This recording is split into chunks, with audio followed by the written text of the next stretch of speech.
তো বন্ধুরা, আজকে শুভ শিবরাত্রি।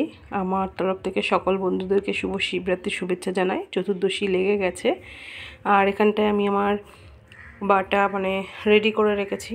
তো দেখতেই পাচ্ছ এখানে 5 রকম মিষ্টি আছে এর মধ্যে। আর আমার সাথে কিন্তু আমার বাবাও জল ঢালবে, তো তার জন্য এক সেট, আমার জন্য এক সেট।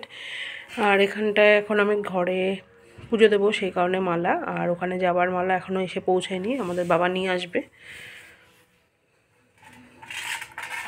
আর এখানটায়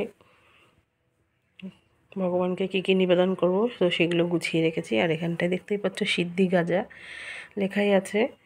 আর দুধটা এখনও ঘোষ আসুক তারপরে নেব। আর এখানটায় দেখো, আর দইটা এখনও এসে পৌঁছায়নি।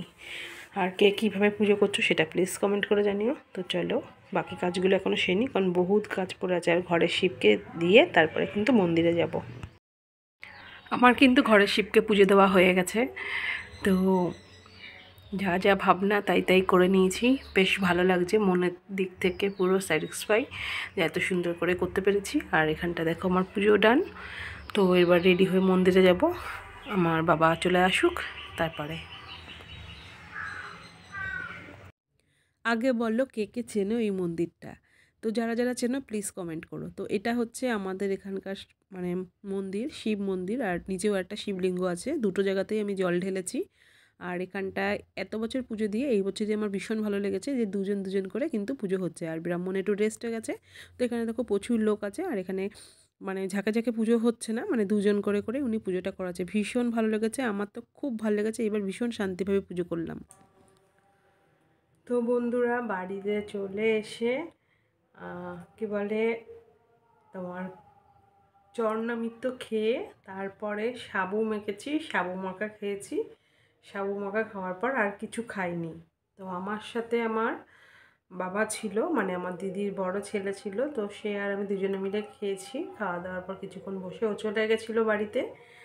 আর তারপরে আর কি একটু রেস্ট। তো আমার তোমাদের সাথে কিছু শেয়ার করার আছে। তো এটা আগেই শেয়ার করতে পারতাম, শেয়ার করিনি কারণ পুজোয় এত ব্যস্ত ছিলাম।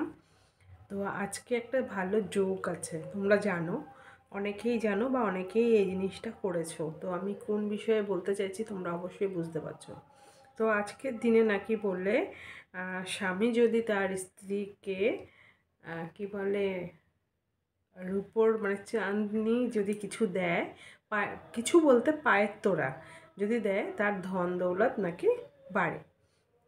তো আমরা কি বলবো, বিশ্বাসের উপরে সব কিছু ছেড়ে দিই। তো সেক্ষেত্রে আমারও কিন্তু কম কোথাও যায়নি। তো আমি ভাবলাম মনে হয় এই জিনিসটা আমারই একার হয়েছে। পরে জানলাম যে না, এটা সবাই আমার আশেপাশে বলো, আমার বাড়ির সবাই কম বেশি নিয়েছে। তো আমি কি নিয়েছি, আমাকে কি দিয়েছে সেটা তোমাদের সাথে শেয়ার করছি। তো এই পায়ের তোড়াটা আমাকে দেওয়া হয়েছে।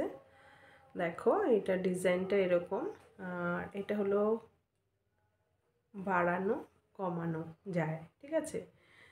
ছোট বড় সবাই ইউজ করতে পারবে। তো আমার পায়ের তোড়া আরও আছে, সেগুলোতে ওই কি বলে এস সিস্টেম। তো এটাতে আমি আর এস সিস্টেম নেওয়া হয়নি। আর এটা আমাকে আমার শিবই দিয়েছে। তো শিবের কাছে এটা একটা আবদার ছিল যে সব তার স্ত্রীকে তার পার্বতীকে দেওয়ার জন্য। তো সেক্ষেত্রে শিব এটাই দিয়েছে।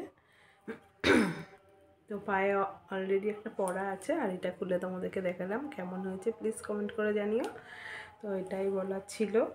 তো কে কে শিবরাত্রি করেছো সেটা অবশ্যই জানিও। আর কিভাবে পালন করেছো, আমি কিভাবে পালন করেছি সেটা তোমাদের সাথে শেয়ার করেছি। তো আর কিছু বলার নেই, ব্লগটা এখানেই শেষ করছি। তো আজকের মতন টাটা। আর কে কে রাত জাগছো সেটাও জানিও। আমি জানি না কতক্ষণ আমি জেগে থাকতে পারবো। আর রাত্রে সারাদিনে তো সাবু খেয়েছি, রাত্রে ইচ্ছা আছে হালকা পাতলা কিছু ফল খেয়ে শুয়ে পড়ার। তো আজকের মতন টাটা।